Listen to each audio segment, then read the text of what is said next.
sinusuportahan ng Iglesia ni Cristo ang itinataguyod ni Senator Marcoleta dahil ito rin ang posisyon namin. Nananawagan kami para sa transparency, accountability, justice, and peace. Kaya, nais naming iparinig sa mga kinauukulan na kahit ipakulong nila si Senator Marcoleta, ay hindi kami titigil sa paghingi ng katarungan para sa mga kababayan natin na ninakawan. Magandang umaga, narito po ang ating Net25 News Update para sa oras na ito. Ikinagulat ng National Capital Region Police Office ang dami ng mga taong dumagsa sa bahagi ng EDSA malapit sa People Power Monument sa White Plains, Quezon City, kaugnay ng isinagawang pagtitipon ngayong araw.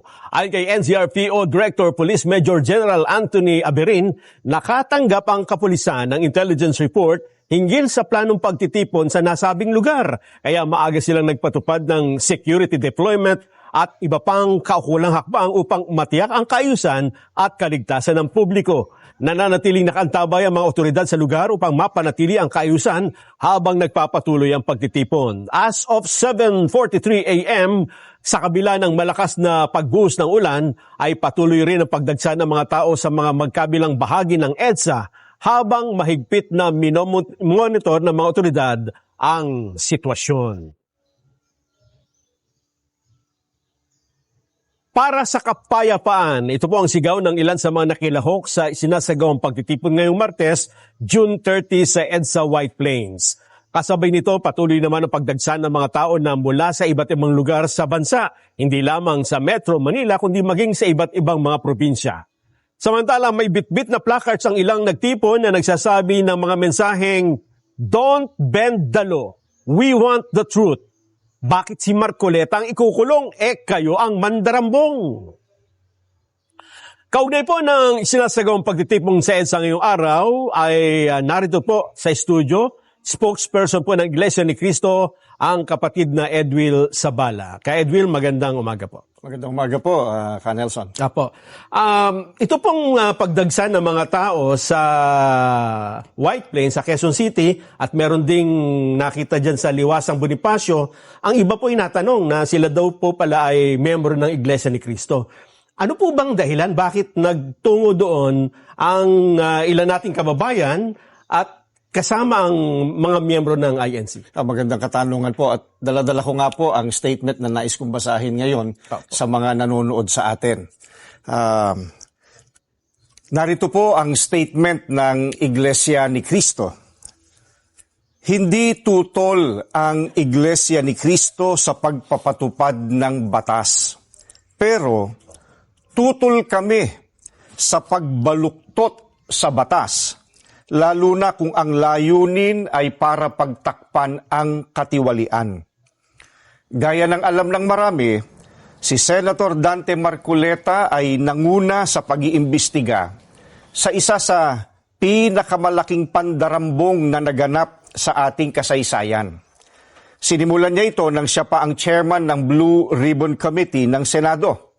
Subalit, pinalitan ng liderato ng kumiting ito. Gayunpaman, itinuloy niya ang paghahanap ng hustisya para sa atin na mga mamamayan.